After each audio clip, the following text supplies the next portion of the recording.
Do you want me to read the foreword? Do you want to read the foreword? You can introduce it and then Jonathan can read it, Zoe. Do you want to do that? You introduce it and then Jonathan can read it? Hi, I'm Zoe and I wrote this book, Coral's Quest.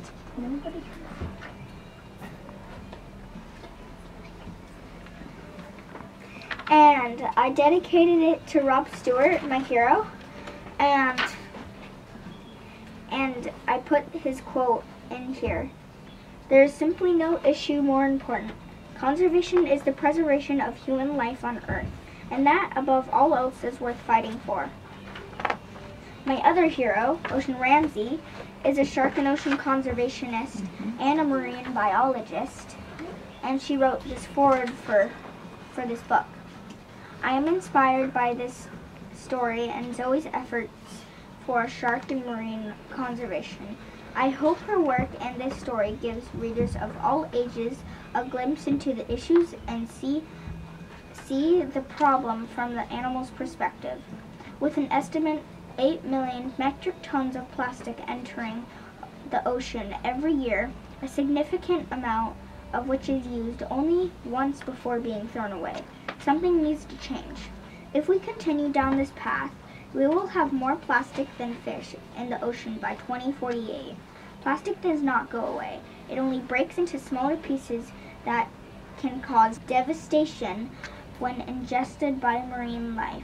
We are only beginning to understand how plastic can impact human health as well. Every person can and does make an impact on the planet. If everyone took a small steps to be mindful of what they choose to consume, that collective effort can make a difference for future generations of all species. Thank you, Zoe, and those like her who share their time and talents to speak up for those without a voice. Aloha, Ocean Ramsey. Yeah. That was awesome. All right, without further ado, Coral's Quest. Oh yeah, and Written by Zoe Williams. Now this is the first illustration of a very dark and dirty planet. Okay. Once there was a hammerhead shark named Coral. Her skin was silky gray, she had beautiful fins, and her eyes were a sparkly blue. Coral lived in the Caribbean Sea. Coral was a happy shark, but one day she noticed her home wasn't as pretty as it used to be.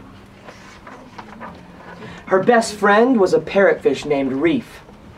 She was sparkly yellow with sunset-colored fins and had turquoise markings that looked like they were painted on. "Remember when you saved my life?" Reef asked Coral. "I remember that," Coral replied. "I discovered you tangled in a net. I bit as hard as I could to rescue you, and we've been best friends ever since," reminded Coral. "I'm so glad you found me that day," exclaimed Reef. One day, Reef saw something near the ocean floor resting on a pink seashell. It was an itsy-bitsy tiny piece of plastic. But Reef thought it was some of her favorite food, algae, so she ate it. Her tummy rumbled and Reef asked, "Coral?" "Yes." "I don't feel so well.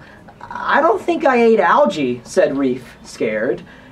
"Oh no," gasped Coral, concerned as she sucked in a plastic bag that was floating by. "Reef, I don't feel so good either. What's happening to us?" Coral asked. "It must be what the humans are putting in our home. It's making us sick," Reef said sadly. Within seconds, Coral couldn't breathe, and she felt like she needed to swim to the surface. As she swam, she noticed that she was turning into a human. Coral suddenly had long brown hair, seaweed for a dress, and a necklace made of coral. She didn't feel like herself in this new body. It was hard to swim, and she wanted to turn back into a shark, but she couldn't. Coral swam to the shore and walked into the big city nearby. This was very scary for her because it was really noisy. There were many people around her, and there were fast machines racing by her. She saw the streets were filled with trash. Coral thought and thought until she finally realized that it was the plastic and trash making Reef and herself sick. Coral decided to go back to the beach. As she got closer, she saw a man who looked like he was covered in plastic. It seemed to drop from his body. There were many types of plastic: balloons, straws, bags, water bottles, forks, and spoons. He was strolling down the beach, leaving the plastic on the ground behind him with every step. As she passed him, she wondered why he was littering. "Hi, my name is Coral. Why are you dropping plastic everywhere?" she asked. The man looked back. "Hi," he replied. "My name is Utensil. I'm dropping plastic because I'm helping make the world easier for people. They use plastic for everything. They use it once and then they throw it away." "Oh, okay," Coral said, concerned. Coral continued walking with Utensil, cleaning up the plastic he was leaving behind, when suddenly she discovered a baby turtle trapped in a plastic soda ring. "Look, Utensil, see what all this plastic is doing?" As Coral removed the plastic from the turtle, Utensil realized how bad all this plastic was. "Maybe I should stop making plastic. But the people won't like it," he said. So, Utensil kept dropping plastic as he walked away. Coral continued to clean up the beach. Coral knew that the plastic would keep coming and coming unless she did something. She thought that people would listen to her, so she imagined herself giving a speech. She decided to go back into the city to gather people to hear her speak. Coral shouted with confidence, "The plastic is killing the earth and the animals. It's so important that you stop making and using plastic. So let's clean up this place. No more plastic." And the audience clapped wildly. Ah! Coral continued to give speeches all over the world. Soon people listened, and they stopped buying plastic. Even Utensil stopped making plastic, and before Coral knew it, all the plastic was gone. Coral was so proud of everyone. One day, while Utensil was closing his single-use plastic store, he saw Coral walk by. "Hey, Coral," he shouted as he raised his hand and waved at her. "I'm going to open a new store with all reusable items like metal straws, cloth shopping bags, metal water bottles, bamboo forks, spoons, and knives. Thank you for helping me see that we can have a cleaner planet." Coral replied, "Sometimes it only takes one person to make a difference." Coral really missed the ocean. So she said goodbye to Utensil, and she went back to the seashore for a swim. All of a sudden, she turned back into a hammerhead shark.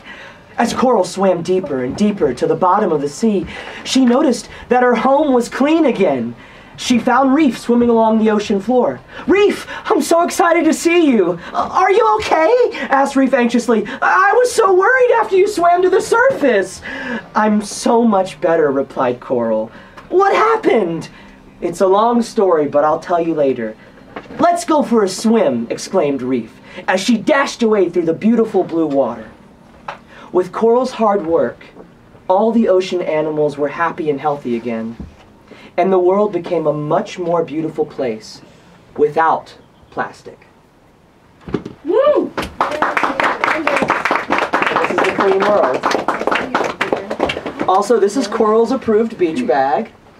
We've got wooden toys, gloves to clean up trash, bamboo utensils, very important, glass jar or your favorite cup, reusable water bottle and a metal straw, snacks from home, snacks are good, cloth napkins, reef-safe sunblock, and a reusable bag. Everyone, Zoe. Okay,